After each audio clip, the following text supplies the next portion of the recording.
Today I'm going to go over my arrest involving a murder that took place on August 18, 1989. I want to talk about who the detective attempted to question me about, but first I'll give some background and details. I'll be using some of the police reports and transcripts from the case. Some names were redacted by the police and others redacted by myself for various reasons. The following is from a police report called the DD-5. On this date, 8/18/89, 0340 hours, Detective Hammerty and I responded to the scene of a homicide located 7867 80th Street.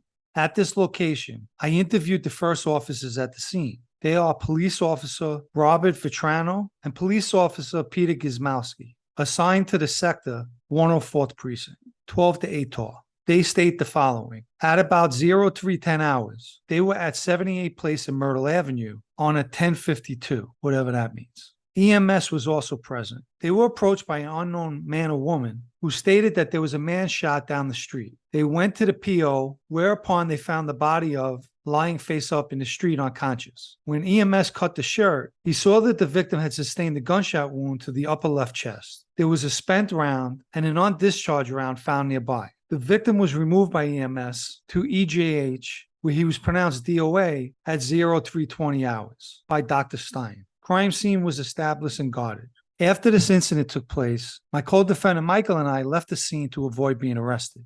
As a result of what's explained in the following report is how they tie Michael to the case. On August 19, 89, at 0500 hours, I was present in front of 7850 80th Street, at which location a blue Lincoln Continental, which by the way is inaccurate, it was a town car. Anyway, New York plate number LMR 563 was parked unoccupied. I had been advised that the vehicle belonged to John Panisi. The passenger side front window of the vehicle had been broken in, and on the front seat was miscellaneous papers. While examining the papers from outside the vehicle, I observed a blue business-like card with the name Mike the Boxer written on the front. I reached into the vehicle and retrieved the card. On the rear of the card were written 2 telephone numbers and the name Mike. To start with, this report was made out by Detective Walter Panchin from the 104th Precinct. At that point in time, we were not wanted and there were no warrants out for us. Therefore, without a search warrant, he had no right to search the car or to take anything out of it. When it comes to crime scenes, there's a lot of cars parked in the area.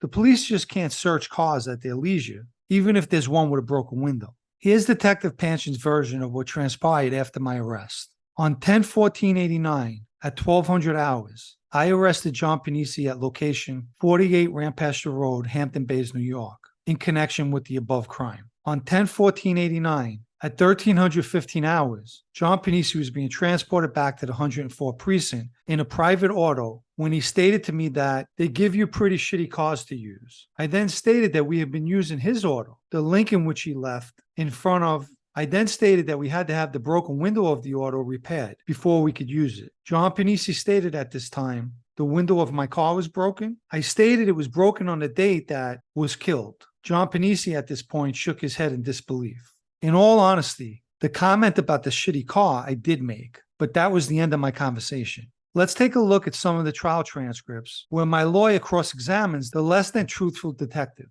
I'll apologize in advance as someone in my family went a little overboard in some instances with a highlighter, and some of the neater highlighted areas was done by me. The following is the cross-examination of Detective Panchin from my lawyer during a Mapp, Wade, and Huntley hearing, which is a suppression hearing. Now, Detective, do you happen to have available any information that would indicate when was the first time that I contacted you, or you were notified that Mr. Panisi had retained a lawyer, or his family retained a lawyer on his behalf?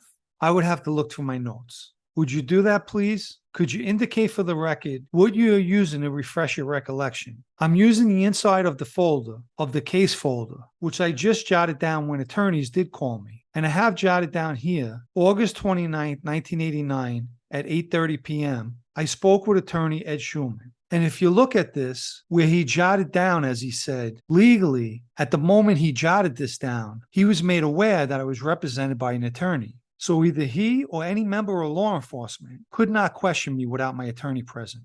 Continuing, does your folder indicate when I first called? No, it just has a date that I spoke to you. I assume that's the first time you called, or that's the first time I spoke to you. Would it refresh your recollection that I had called you previous to that, the day before? that was in response to my call. If you say so, I guess that's correct. And his response was stricken from the record. Further down, he's asked, the notes you made on the inside of your folder, do you know whether those are photocopied and turned over to defense counsel? No, they were not. So up to this point, no one, including the assistant district attorney, turned the detective's notes over to us. Further down, he's asked, now, detective, were any pages torn out or ripped out of the notebook? No. The following transcripts are Detective Panchin being cross-examined by my lawyer during the trial, and it's a follow-up to his earlier statement. Did you rip any pages out of that notebook? I might have. I don't recall ripping any pages out, but it wouldn't be, it's possible I might have. I again direct your attention, detective, to the fact that you testified here in June 26, 1990. Is that correct? On or about that time? Yes. On page 36. Question. Now, detective, were any pages torn out or ripped out of the notebook? Answer. No. Do you recall being asked that question and given that answer? Now, of course, the assistant district attorney, John Scarpa, started stomping his Buster Browns and objecting. But before I get to that, let me give a little background on this slimy garbage pail. As I mentioned, back then he worked for the Queens DA's office, and he eventually went into private practice as a defense lawyer, which is common. Well, here's what happened to John Scarpa Jr., criminal defense attorney, in 2019. John Scarpa Jr., a criminal defense attorney, was sentenced today in federal court in Brooklyn to 30 months imprisonment and fined $10,000 by United States District Court Judge Carol Bagley Amon for bribing a witness to commit perjury in a double homicide trial in Suffolk County Supreme Court. Scarpa was convicted following a 4-day trial in May 2019. Scarpa, who will be disbarred, had been practicing law in New York since 1982 and was a prosecutor at 3 district attorney offices in the metropolitan area before entering private practice in 2003. Okay, back to the cross-examination. And do you recall, detective, that at or about that time, I had asked you to count the sheets of paper that were contained in the notebook? Do you recall that? And you came back at some convenient time when there was a break, and then you told us how many sheets of paper were contained in the notebook. Do you recall that? Yes, I do. And do you remember the number of sheets of paper you said were in it? At this point, the upstanding assistant district attorney Scarpa chimes in. Judge, can we have an offer of proof as to the relevance of this? And there was some back and forth with the judge and him. But eventually the judge asks my lawyer, what's your good faith? And he answers, I have a memo book of a similar model that shows that there are 70 sheets of paper contained in the memo book. The judge responds, so what? And now my co-defendant's lawyer, Ronnie Rubenstein, interjects. And by the way, Ronnie is an excellent lawyer and a pit bull at cross-examining witnesses. He said, a new memo book. In other words, he removed 11 pages. But of course, the judge wouldn't permit it. Prior to this questioning, back in the Mab Wade Huntley hearing, Detective Panchin admitted to tearing out 4 pages, when in actuality, he tore out 11. Here's one example of how the detective responded to questions. Detective, do you know who's depicted in this photograph? John Panisi. Where did you get that photograph from? When did you get that photograph? Shortly after John Panisi shot, my lawyer naturally objected, and the judge overruled it, meaning he disagreed with the objection. The detective was asked if he ever showed the photograph to witnesses in the case. He answered, no, I did not. My lawyer continues, Detective, I asked you to look at that photostat of a Daily News article dated September 16, 1989, page 10, and I asked you if that article contains a photograph of John Panisi. There's an objection, but he ultimately admits it's the same photo. My lawyer questions him again about the photo. Did you, detective, give the newspaper a photograph, a copy of that photograph? Scarpa objects, but the detective answered anyway. I am not sure who came to pick up the photograph. I'm not sure who gave it to him, whether it was myself or someone from the office. That is the photograph you have in the back of your spiral notebook. Is that correct? Correct. So let me explain. When Detective Panchin said he didn't show any of the witnesses my photo, he was telling the truth. But what he did do is, he gave the photo to the Daily News, so most of New York was able to see it, including his witnesses. The following is Detective Panchin's version of events of our car ride from the Hamptons back to Queens. It was your testimony at the hearing that certain conversations took place. Is that correct? Between yourself and Mr. Panisi? Correct, which he initiated. I guess he's referring to when I said their car was shitty. Detective Panchin attempted to say that I made a statement about not knowing my car window was broken, which would have been an extremely important statement if I made it, a statement worth documenting. I'll show you Detective Panchin's response.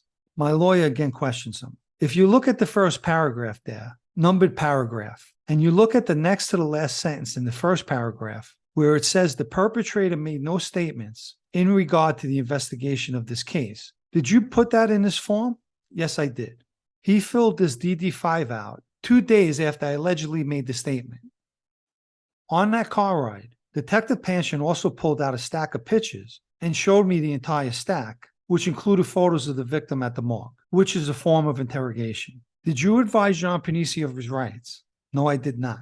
You knew that John Panisi had an attorney within a matter of approximately a week of that incident. Isn't that correct? Correct. You knew, did you not, Detective, that you couldn't question Mr. Panisi without his attorney present. Is that correct? Correct. My lawyer gave the judge an accurate depiction of Detective Panchin. Judge, I believe this officer is being less than candid with the court in terms of his motivation of saying the things that he allegedly said to Mr. Panisi to elicit a response from Mr. Panisi. I believe that his credibility is in question, as would be indicated with him full well knowing that he was represented by counsel, and for extended periods of time, apparently going to substitute forms of questioning by showing these pictures to Mr. Panisi on the drive back, which is a very subtle form of interrogation and questioning. I believe this should have bearing on your honors, and the judge cut him off. You don't have to go any further. Ultimately, the judge suppressed any statement that Detective Panchin said I made, meaning they were not permitted into the trial.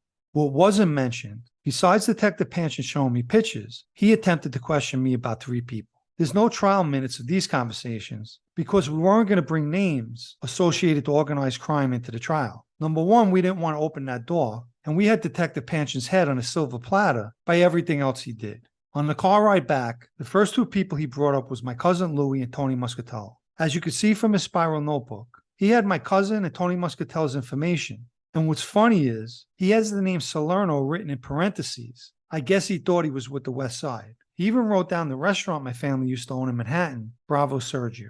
I remember he smiled at me and said, I know all about your friend Tony Muscatelli, purposely pronouncing his name wrong to see if I would correct him. I didn't. Then he said he knew the Gambino family was assisting me while I was on the run, and that he had the records from my cousin's car phone. He also claimed he knew what hotels we stayed in, but I just stood quiet.